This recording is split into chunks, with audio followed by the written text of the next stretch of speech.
That fresh morning. That fresh morning. Avec Mosley ce matin, on parle de politique dans l'Uda Fresh Morning, Mosley. Oui, nous parlons de politique et tout le monde sait que le week-end a été suffisamment, du moins le début du week-end a été très très engagé parce qu'on avait plusieurs sorties, notamment celle de Barreau-Chambrier du côté du siège des Rassemblements Héritage et Modernité. Mais également la sortie de la coalition pour la Nouvelle République et surtout la marche qui était prévue par les femmes de cette coalition-là, la marche noire qui devait aller des Charbonnages jusqu'à la prison centrale de Libreville. Malheureusement, n'a plus eu lieu. Donc, mais nous, ce qui nous intéresse ce matin, c'est évidemment le plaidoyer de Barreau-Chambrier pour le retour à la sérénité et la concorde, parce que au cours de sa sortie, il a évidemment travaillé à appeler les populations, dans leur grande majorité, mais également les forces politiques, à pouvoir se retrouver pour qu'il y ait aujourd'hui une nouvelle ligne directrice qui soit donnée pour qu'on puisse garder, du moins on puisse protéger le Gabon, pour que le Gabon continue à être ce bien commun de tous. Alors donc, le président du Rassemblement Héritage et Modernité a organisé une conférence de presse. Donc la conférence de presse. Le président de la République est arrivé. C'est la rumeur qui circule. Mosley, tu es un homme politique, tu dois nous dire. Je ne suis pas un homme politique, je suis un commentateur politique ou analyste politique. Parce qu'en politique, c'est un grand métier dans ce pays. D'accord. Donc pour le moment, on nous dit qu'il devrait arriver. On nous a dit qu'il devait arriver. Qui la presse. La presse a dit ça. La presse en ligne, les réseaux sociaux et consorts. Beaucoup de personnes ont eu à faire des publications dans ce sens, mais on ne sait pas exactement ce qu'il en est. Certainement que, d'ailleurs, c'est tout le souhait des populations gabonaises et que leur chef revienne. Et d'ailleurs, c'est une des préoccupations au cœur de l'intervention de Barreau-Chambrier le week-end dernier, parce que il estime aujourd'hui qu'il est impérieux. Du moins, il est nécessaire que, au regard de la grave crise multiforme que traverse le Gabon, que les uns et les autres se retrouvent, qu'on discute, qu'on soit en mesure de parler pleinement de ce qui se passe dans la République. Et d'ailleurs, ce fut l'occasion pour Zachary Mimboto, Guizumba Dama, Jacques Adjaeno, Richard Moulomba. Oui. Les gars, là, jamais il y a des jeunes à côté d'eux. Les papas comme ça. Richard Moulomba, c'est un jeune. C'est pas lui qui était venu ici dire que l'escalier c'est champing. Ouais, avant la campagne, oui.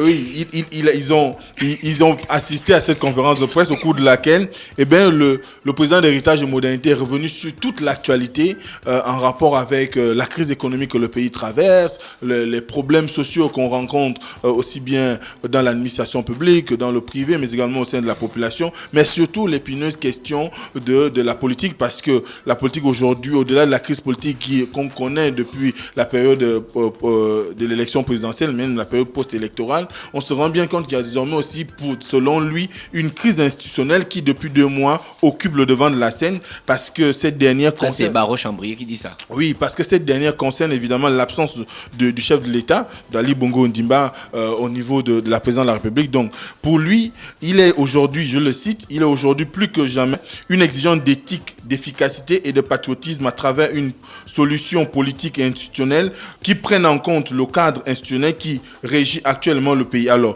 pour lui, il s'agit simplement de dire qu'il est aujourd'hui nécessaire que tous les Gabonais se retrouvent et que, en se retrouvant, ils s'inscrivent dans la logique du respect de la Constitution, parce que lorsqu'il appelle à ce qu'on puisse respecter le cadre institutionnel qui régit le Gabon en ce moment, du moins c'est la Constitution qui régit le fonctionnement du pays, eh bien, il appelle simplement à ce qu'on puisse respecter le fait que la Cour constitutionnelle devrait aujourd'hui, en l'état actuel des choses, quand on y regarde de près, devrait constater la vacance de poste. Donc il veut que la Cour constitutionnelle constate la vacance de poste. Puisqu'il appelle à ce qu'on puisse respecter l'ordre constitutionnel du moment. C'est écrit dans la Constitution.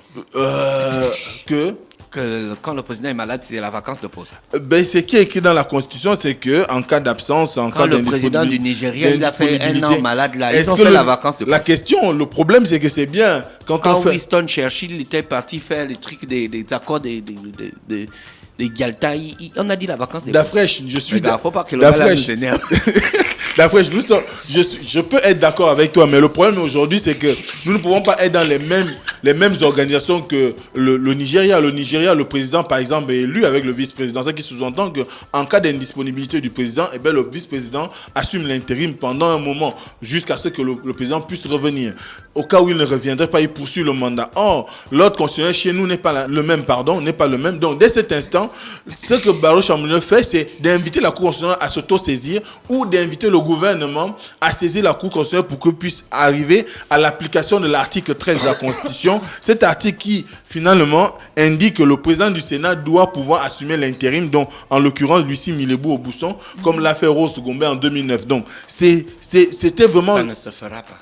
C'était vraiment le cœur de son propos de vendredi. Et évidemment, pour lui, il est question aujourd'hui de ne pas esquiver cette question, parce que la situation politique du Gabon ne doit plus être un sujet tabou ou un prétexte de la souveraineté nationale. Et d'ailleurs, il a au cours de son allocution invité l'Union africaine à réitérer auprès des autorités du Gabon son ambition d'envoyer une mission qui va aider ou qui pourrait aider l'opposition à engager une procédure allant dans la mise en place d'une commission médicale qui pourra aller du côté de Rabat pour s'enquérir réellement de l'état de santé du chef de l'État. Donc, c'est toute la question aujourd'hui que beaucoup de personnes se posent. Est-ce que le chef de l'État, c'est vrai, on nous l'a dit, qu'il est sorti de danger, mais est-ce qu'il est en capacité de pouvoir continuer à assumer les charges régaliennes qui sont liées à sa fonction?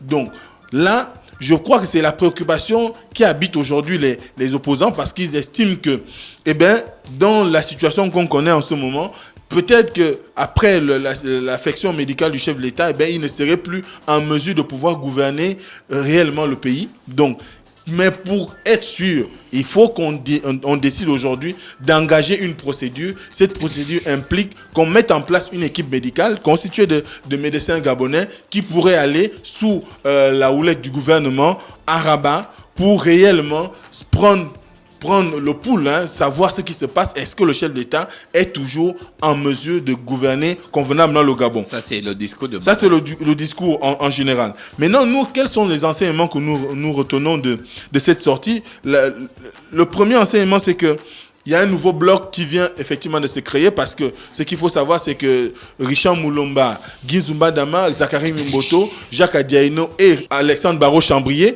en signant la lettre qui demande au gouvernement de mettre en place une commission médicale, c'est une façon pour eux de s'inscrire désormais dans un camp. On voit bien qu'ils se détachent de Jean Ping. Ils se démarquent de la position de Jean Ping, qui est aujourd'hui pratiquement mis en minorité. Quand on regarde la configuration de la coalition pour la Nouvelle République aujourd'hui, on est en droit de dire que cette coalition n'est plus celle qui prévalait au moment de l'élection 2016, où il y avait des poids lourds de l'opposition, mais également des formations politiques de grande valeur. Aujourd'hui, on se retrouve avec des menus frottins qui sont désormais autour de Jean Ping, des partis, je parle bien sûr, des partis qui n'ont aucune consistance nationale, qui n'ont aucune envergure nationale, et même des mouvements politiques autour de Jean Ping. J'ai pas envie d'aller jusqu'à cette expression parti gazelle.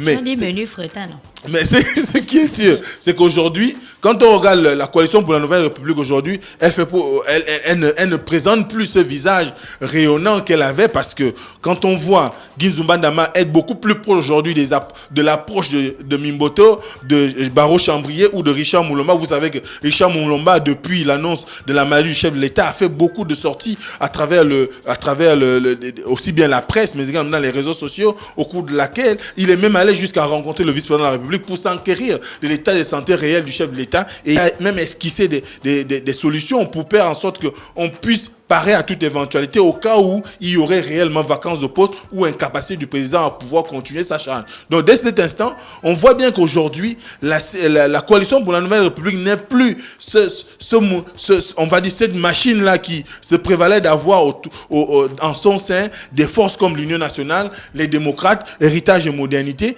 parce que ces partis aujourd'hui sont désormais des partis qui ont une certaine, on va dire, assise nationale. Quand on regarde, je l'ai dit la dernière fois, que Guy Zuma aujourd'hui fait figure désormais le premier leader de l'opposition parce qu'il a remporté plus de suffrages en termes de députés.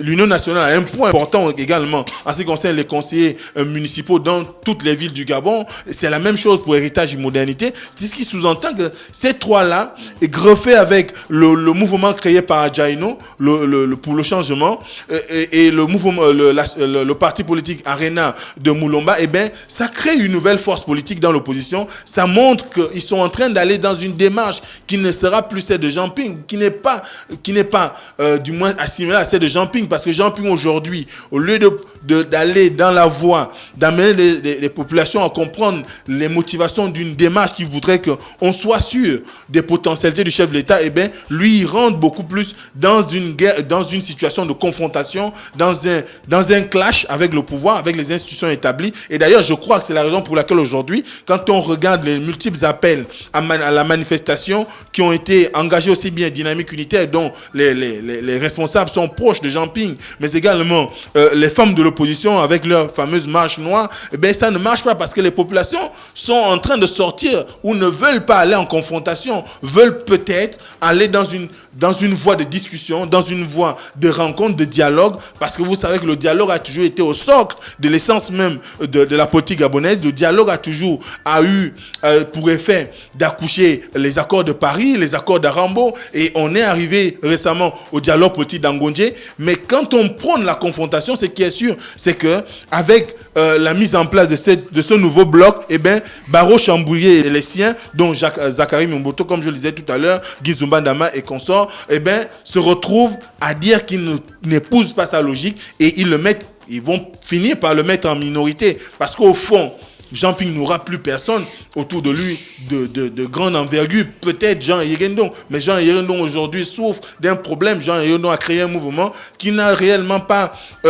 glané les suffrages des populations. L'ADER du job du Vungiding n'est pas suffisamment implantée aujourd'hui. Elle a perdu du terrain. Donc à ce moment-là, je crois que la situation qui est celle ou la position qui est celle de Barreau Chambouillet, qui concerne à appeler à la mise en place d'une commission médicale. D'ailleurs, il faut savoir que le précurseur dans cette demande, évidemment, c'est Ange Kevin Zigou, qui est le leader du parti pour le changement. On espère tout simplement que peut-être la lettre qu'ils ont eu à déposer auprès du Premier ministre, Emmanuel Essozo Ngondé, pourra apporter les réponses escomptées ou encore pourra satisfaire à leur doléance pour pouvoir finalement clore cet épisode ou bien clore cette page de l'histoire de notre pays qui s'éternise. Et tu as parlé tout à l'heure du retour du chef de l'État. On le dit éminent. On espère aussi que peut-être avant que le gouvernement et ses formations politiques ne s'asseyent pour discuter de comment mettre c'est une éventualité. Je n'ai pas dit que c'est ce qui va se faire.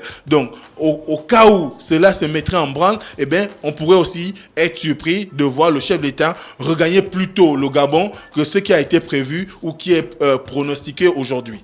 Merci Mosley qui est avec nous ce matin sur les 104.5 Urban FM, la station urbaine dans l'UDA Fresh Morning, le réveil matinal, le pilote de la capitale sur la radio. La pilote de la capitale René Ruth aussi de la partie ce matin sur notre émission avant de se séparer. René Ruth, bonjour. Urban FM et les forces de police nationales s'associent et vous offrent Urban Trafic, le programme qui vous fait le point à 7h, 8h, 10h, 12h30, 16h, 17h et 18h sur le trafic routier au quotidien sur Libreville, Akanda, Ovendo et Ntoum. Urban FM 104.5.